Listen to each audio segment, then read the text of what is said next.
போராட்டங்கள், பல எதிர்ப்புகள், பல வழக்குகள், பல அடக்குமுறைகளை தாண்டி மிக பிரம்மாண்டமான முறையில மதுரையில முருக பக்தர்கள் மாநாடு இன்று வெற்றிகரமாக நடத்தப்பட்டது. இந்த விழாவை ஆர்கனைஸ் பண்ண அனைவருக்கும் நம்முடைய மனமார்ந்த வாழ்த்துக்களும் பாராட்டுக்களும். இந்த ஏற்பாடு இதை தடை செய்வதற்காக எண்ணற்ற முயற்சிகள் நடந்தது. சில விஷயங்கள் வெளிப்படையா தெரிந்தது, சில விஷயங்கள் வெளிப்படையா தெரியல. முதல் குற்றச்சாட்டு, இது சங்கிகள் ஏற்பாடு செய்யும் அரசியல் மாநாடே, இது முருக பக்தர்கள் மாநாடு இல்லை அப்படின்ற குற்றச்சாட்டு. இரண்டாவது அடக்குமுறையானது இதுக்கு அனுமதி எல்லாம் அளிக்க கூடாது என்று வழக்கு தொடுவது. இந்த ஃபங்க்ஷனை ஆர்கனைஸ் பண்றது அப்படின்றது வந்து அவங்க அறுபடை வீடுகள்ல இருக்கக்கூடிய முருகனுடைய திருக்கோயில் மாடலை செஞ்சு அங்க பக்தர்கள் வழிபடும் வண்ணம் நடத்தியிருந்தாங்க. கிட்டத்தட்ட 7 லட்சம் பக்தர்கள் அங்க வந்து வழிபட்டிருக்காங்க. ஏன்னா எல்லா படை வீடுகளுக்கும் எல்லாரும் செல்ல முடியாது அப்படின்றதுக்காக எல்லாத்தையும் ஒருங்கிணைத்து ஒரு வழிபாடு முறை மாதிரியான ஒரு ஏற்பாடும் நடந்தது. இந்த ஏற்பாடுகளுக்கு உதவியா இருந்த லேபர்ஸ், இந்த அக்கம் பக்கத்தில் இருக்கிறவங்க, இதுக்கு வேலை செஞ்ச நபர்கள் மிரட்டப்பட்டு வாகனங்கள் பறிக்கப்படும் என்றெல்லாம் எச்சரிக்கையும் கொடுக்கப்பட்டு பல அடக்குமுறைகள் கையாளப்பட்டது. அத்தனையும் தாண்டி நீதிமன்றமும் சென்று மக்களின் பெருவாரியான ஆதரவோடு இந்த மாநாடு இன்று நடந்து முடிஞ்சிருக்கு. ஏன் இந்த மாநாடு நடக்கக்கூடாது அப்படின்னு நம்ம திராவிட மாடல் அரசு நினைச்சது, இத்தகைய அடக்குமுறைகளை கையாண்டது அப்படின்னு யோசிச்சு பார்த்தீங்கன்னா ரொம்ப கிளியராகவே அவங்களுடைய அஜெண்டா என்ன அப்படின்றது நமக்கு புரியும். பல காணொலிகள்ல இதுக்கு முன்னாடி நான் உங்கள்கிட்ட சொல்லியிருக்கேன், மறுபடியும் சொல்றேன். இது முழுக்க முழுக்க ஓட்டு அரசியல், மைனாரிட்டி ஃபோக்கஸ்ட் அரசியல். ஏன் அப்படின்னா 100% வாக்குப்பதிவு என்னைக்குமே நம்ம மாநிலத்துல, நம்ம நாட்டுல நடக்கிறது இல்லை. பொதுவா ஓட்டு போடக்கூடிய சதவீதம் மக்கள் அப்படின்றது ஒரு 70% தான் பெரும்பாலும் ஓட்டை போடுறாங்க. மீதி 30% மக்கள் ஓட்டு செலுத்துவதில்லை. இந்த 70%த்துல ஒரு 30% மக்கள் ஒரு கட்சிக்கும், ஒரு 20% மக்கள் ஒரு கட்சிக்கும், மீதி ஒரு 20% மக்கள் இன்னொரு கட்சிக்கும் வாக்கு செலுத்துறாங்க அப்படின்னு ஒரு உதாரணத்தை எடுத்துக்கிட்டோம்னா, இதுல ஆட்சி அமைக்க போறது யாரு? இந்த 30% மக்கள் எந்த கட்சிக்கு ஓட்டு போட்டாங்களோ அந்த கட்சி தான் ஆட்சி அமைக்க போகுது. இப்போ இந்த கட்சி ஆட்சிக்கு வரணும் என்று நினைத்தவர்கள் எத்தனை சதவீதம் பேர்? வெறும் 30% பேர். இவர்கள் வேண்டாம் என்று நினைத்தது எத்தனை சதவீதம் பேர்? 70% பேர். அப்ப 70% பேர் இந்த கட்சி வரணும்னு நினைக்கல. 30% மக்கள் மட்டும்தான் இந்த கட்சி வரணும் அப்படின்னு நினைச்சாங்க. அப்போ இந்த கட்சி ஆட்சிக்கும் வந்துருச்சு. ஏன்? நம்ம அரசியல் கான்செப்டே அப்படிதான். 30% வாக்கு பெற்றாலே ஆட்சி அமைக்க முடியும். மீதி 20 30 ஓட்டு போடாதவங்களை விட்டுருங்க, 20 போட்டும் புண்ணியம் இல்லை. அப்போ பெரும்பாலான மக்கள் வந்து இந்த கட்சி ஆட்சிக்கு வரணும் அப்படின்னு நினைச்சாங்களா? நினைக்கல. ஆனா இந்த 30% மக்கள் நினைத்த கட்சி ஆட்சி அமைக்கிறது. இது எப்படி லாஜிக் அப்படின்னு பாருங்களேன். அப்ப வேற வழியில இது இப்படிதான் பண்ணி ஆகணும். அப்போ இப்ப இந்த அரசு, இந்த திராவிட மாடல் எந்த யுக்தியை கையாளுது அப்படின்னு பாருங்க. பெரும்வாரியாக இருக்கக்கூடிய ஓட்டு சிதறினாலும் பரவாயில்ல, நமக்கு அது தேவையும் இல்லை.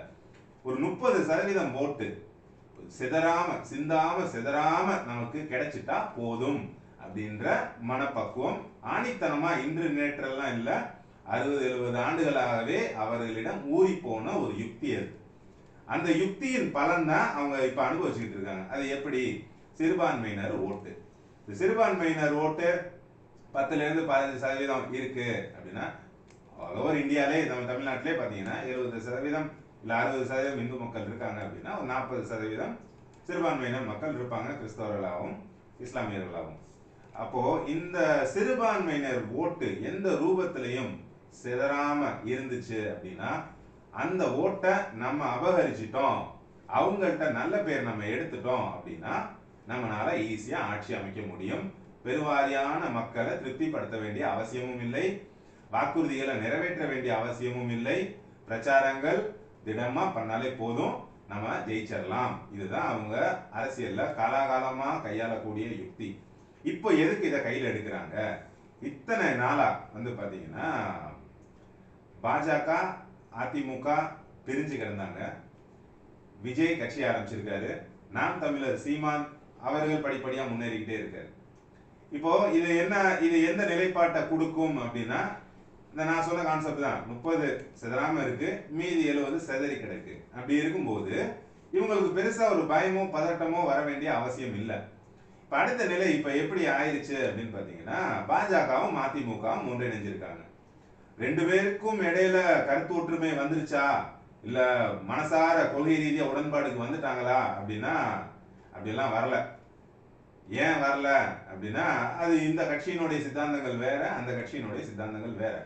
இருந்தாலும் இந்த திராவிட மாடல் ஆட்சி அகற்றப்பட வேண்டும் என்றால், இவர் வரக்கூடாது, இந்த ஆட்சி தொடரக்கூடாது என்று நினைப்பவர்கள் ஒருங்கிணைந்தாகணும். அந்த ஒரே காரணத்திற்காக தான் கூட்டணி வலுப்பெற வேண்டும் என்பதற்காக அதிமுகவும் பாஜகவும் இன்னைக்கு கூட்டணி அமைச்சிருக்காங்க. இந்த கூட்டணி அமைத்த பிறகு என்ன ஒரு அச்சம் திராவிட மாடலுக்கு பெருவாரியா வருது அப்படின்னா, ஈஸியா 2026 தேர்தல் நம்ம எதிர்கொள்ளலாம் அப்படின்னு நினைச்சுக்கிட்டு இருந்த ஒரு சூழல்ல இப்படி ஒரு கூட்டணி அமையும் போது அவங்களுக்கான ஒரு பதட்ட நிலை உருவாகுது. நம்ம மட்டும்தான் அப்படின்னு நினைச்சுக்கிட்டு இருந்த ஒரு இடத்துல நம்ம வராம போறதுக்கும் வாய்ப்பு இருக்கு. அப்ப இனிமேல் நம்ம அசால்ட்டா இருக்கக்கூடாது.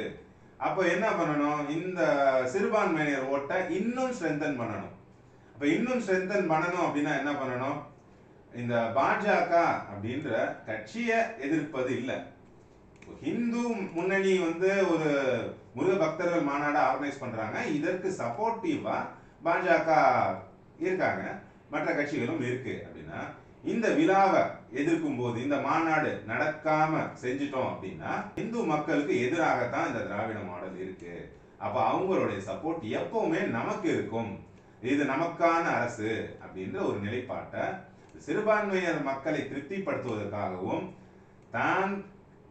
தன் கட்சியிலே இருக்கக்கூடிய இந்து மக்கள் உதாசீனப்பட்டாலும் சரி, கவலைப்பட்டாலும் சரி, கஷ்டப்பட்டாலும் சரி, அவர்களை பற்றியெல்லாம் கணக்கில் கொள்ள வேண்டிய அவசியம் இல்லை என்று உதறி தள்ளி இந்த சிறுபான்மையினரை திருப்திப்படுத்துவதற்காக மட்டுமே இந்த அரசு இந்த முருக பக்தர்கள் மாநாடை இந்த அளவுக்கு கடுமையா எதிர்த்தது, விமர்சனம் செய்தது. இதை எப்படியாவது நடத்தாம பார்த்துக்கிறதுக்கு என்னெல்லாம் செய்ய முடியுமோ எல்லாம் செஞ்சது. ஆனா எதுவும் பலன் அளிக்கல. சரி, எதுக்குப்பா இந்த மாநாடு இவ்வளவு முக்கியமா அப்படின்னா, தொடர்ச்சியா ஒரு விஷயத்தை கவனிச்சுக்கிட்டே வந்தீங்கன்னா, திருப்பரங்குன்றத்துல இதற்கு முன்னால் ஒரு பெரிய விவாதம், சர்ச்சை ஏற்பட்டது. நவாஸ் கனி அவர்கள்லாம் போய் அங்க மாட்டுக்கறி பிரியாணி எல்லாம் சாப்பிட்டு அசைவத்தெல்லாம் புழங்கி, நான் அப்படிதான் சாப்பிடுவேன், என்ன பண்ணுவீங்க அப்படின்ற அளவுல போய் தோல்ல ஆட்டை தூக்கிட்டு போய் அங்க நாங்க வெட்ட போறோம்னு சொல்லி, இதெல்லாம் நீங்க மறந்துருக்க மாட்டீங்க. சென்னிமலை, இந்த மலை பேர் மாத்த போறோம் அப்படின்ற விதமும் வந்தது. இது எதுலையுமே அரசு தீவிரமா இல்ல இது தப்பு, இப்படி பண்ணாதீங்க அப்படின்ற முயற்சி எடுக்கல. அதெல்லாம் தூண்டி விட்டுக்கிட்டு தான் இருந்தாங்க. நாளடைவுல ஒரு ஒற்றுமை இந்து மக்கள்கிட்ட இல்லை அப்படின்றத அவங்களுடைய யூகம். இந்த ஒற்றுமை இல்லாத வரைதான் அவர்களுடைய பேச்சு எடுபடும்.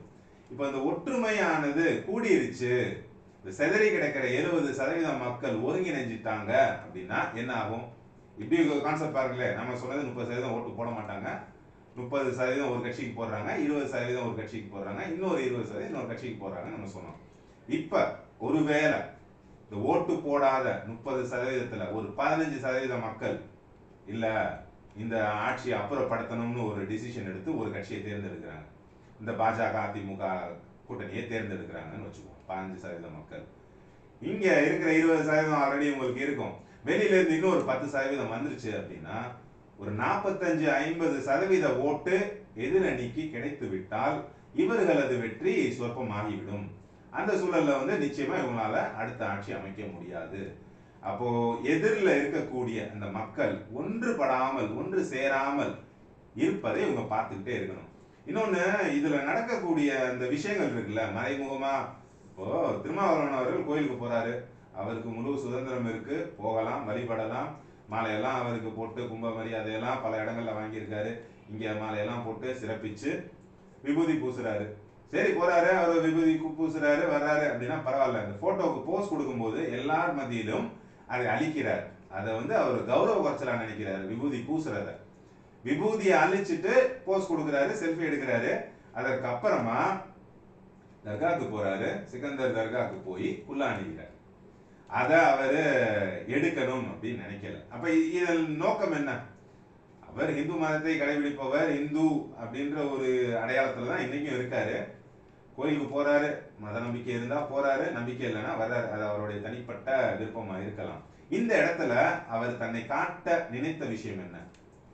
இங்க இந்து கோயிலுக்கு போய் விபூதி பூசுறது தப்பு இல்லை, அதோட அவர் நின்று இருந்தாலும் பிரச்சனை இல்லை. ஆனா இதை அழிக்கிறத எல்லாரும் பார்க்கணும். இந்த விபூதியோட மக்கள் என்னைய பார்க்க கூடாது. என்னைய குல்லாவோட பார்த்தா தப்பு இல்லை, சிலுவையோட பார்த்தா தப்பு இல்லை. இது எது மாதிரியான ஒரு போக்கு? என்ன சொல்றேன், எந்த மதத்தை நான் சப்போர்ட்டும் பண்ணல, அகேன்ஸ்டாவும் பேசல. மதச்சார்பற்ற மாடல், திராவிட மாடல் அப்படின்னா என்ன பண்ணணும்? எந்த மதத்துக்கும் நாங்க ஆதரவு தெரிவிக்க மாட்டோம், எந்த மதத்தையும் நாங்க எதிர்க்க மாட்டோம். நீங்க உங்க வேலையை பாருங்க, அப்படிதானே இருக்கணும். வாழ்த்து எந்த மதத்துக்கும் வரக்கூடாது. இஸ்லாமிய பண்டிகை ரம்ஜானுக்கு வாழ்த்து வரும், கிறிஸ்துமஸுக்கு வாழ்த்து வரும், எல்லாத்துக்கும் வாழ்த்து வரும். தீபாவளிக்கு வாழ்த்து வராது, கிருஷ்ண ஜெயந்திக்கு வாழ்த்து வராது, விநாயகர் சதுர்த்திக்கு வாழ்த்து வராது. அப்ப இது மதசார்பற்ற அரசு கிடையாது. இந்து கொள்கைகள், இந்து மக்கள் எதிர்ப்பு அரசு, திராவிட மாடல் அப்படி நம்ம எடுத்துக்கலாமா? என்ன சொல்றேன், உங்களுடைய தனிப்பட்ட விருப்பு என்ன வேணாலும் இருக்கலாம். ஒரு மதத்தை பிடிக்கலாம், பிடிக்காம இருக்கலாம். இந்த மதத்துக்குள்ளே எவ்வளோ பிரச்சனைகள் இருக்கு. சைவம் இருக்கு, வைணவம் இருக்கு, இது என் இஷ்ட தெய்வம், இதை தான் நான் வழிபடுவேன், அங்க நான் போக மாட்டேன், அப்படியெல்லாம் பல பல பிரச்சனைகள் இந்து மதத்துக்குள்ளே இருக்கு. அவளோட டெத்தா நம்ம போல. உங்களுக்கு பிடிக்கலாம், பிடிக்காமலே இருக்கலாம். ஆனா ஒரு பொறுப்புல இருக்கீங்க அப்படிங்கும்போது எல்லாருக்கான முதல்வர் தானே நீங்க. இப்போ உங்க கட்சியில இந்து மக்களே இல்லையா? நீங்களும் இந்து மதத்தை சார்ந்தவர் தான் அப்படின்னு நானும் நினைக்கிறேன். அப்போ உங்க கட்சியில இருக்கிறவங்களுக்கு அந்த நம்பிக்கை இருக்கும், உங்க துணைவியாருக்கு அந்த நம்பிக்கை இருக்கும்.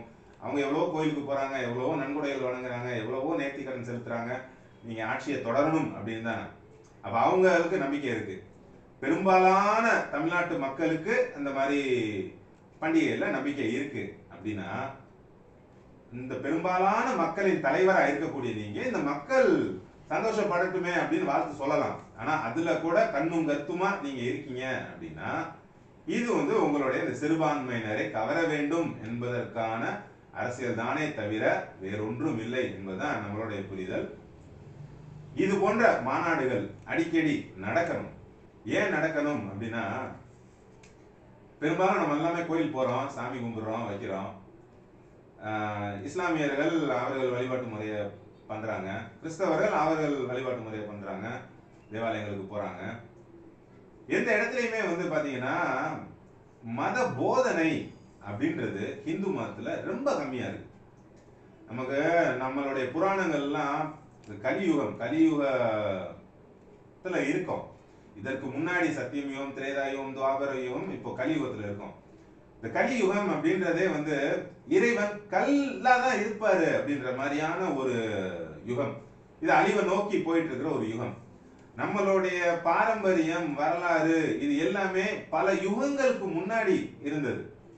இப்போ இவ்வளவு பிரம்மாண்டமான விஷயங்கள் எல்லாம் நம்ம மதத்துல இருக்கு, இதெல்லாம் நடந்திருக்கு அப்படின்னு நமக்கு பல பேருக்கு தெரியறது இல்லை. ஏன், நம்ம கோயிலுக்கு போனோமா, சுண்டலை வாங்கி சாப்பிட்டோமா, தேங்காய் உடைச்சு சாப்பிட்டோமா, பட்டைய போட்டோமா, 4 செல்ஃபி எடுத்தோமா, வந்தோமா அப்படின்னு தான் வழிபாட்டு முறையே பெரும்பாலும் இருக்கே தவிர, ஒரு கோயிலுக்கு போனா அந்த கோயிலுடைய ஸ்தல வரலாறு என்ன, இந்த மதம் தோன்றிய விதம் என்ன, இதற்கு பின்னால் இதுக்கான குறிப்புகள் கொடுத்த சித்தர்கள் யார் யார், நாயன்மார்கள் யார் யார், ஆழ்வார்கள் யார் யார், இதுக்கு ஸ்தல வரலாறுன்னு என்ன இருந்தது, நம் ஏன் இந்த தெய்வத்தை வழிபடணும், இவனுடைய சிறப்புகள் என்ன, இப்படி எல்லாம் கேட்கறதுக்குலாம் யாருக்குமே நேரம் இல்லை.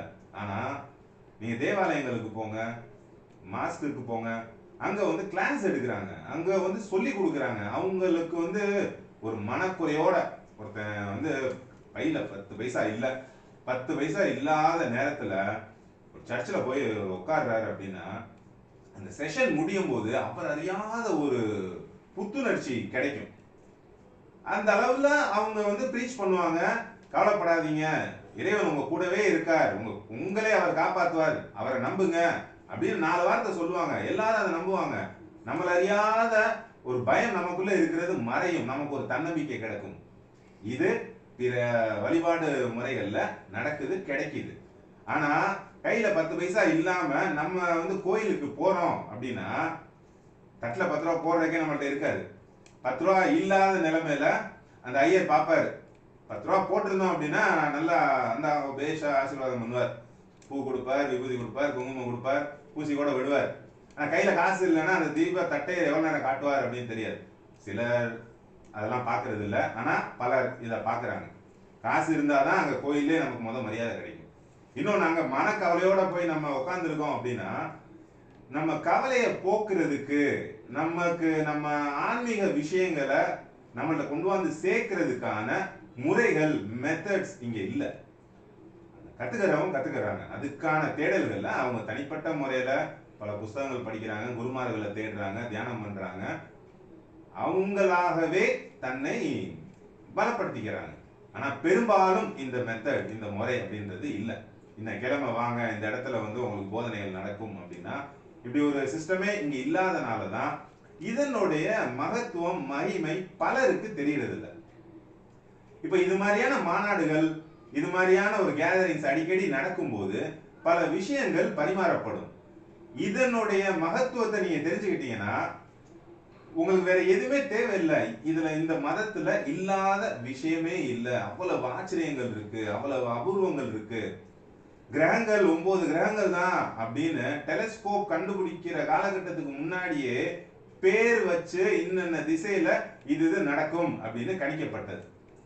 சிவராத்திரி இப்பதான் வரும், புயல் இந்த காலத்துல வரும், இன்னைக்கு அமாவாசை, இன்னைக்கு பௌர்ணமி அப்படின்னு எத்தனையோ வருஷத்துக்கு முன்னாடி குறிக்கப்பட்ட பஞ்சாங்கத்துல இன்னைக்கும் குறிப்பு இருக்கு. இந்த மாதிரியான விஷயங்கள் எல்லாம் யார் கொடுத்தா? இதெல்லாம் நம்ம முன்னோர்கள், சித்தர்கள், இவங்க கொடுத்தது தானே. எவ்வளவோ வைத்தியங்கள் இருக்கு. இந்த கொரோனா காலகட்டத்துல இதற்கு தீர்வு உண்டு அப்படின்னு எத்தனையோ பேர் கிளைம் பண்ணாங்க. அதை வெளியில வர விடல. ஏன் வர விடல?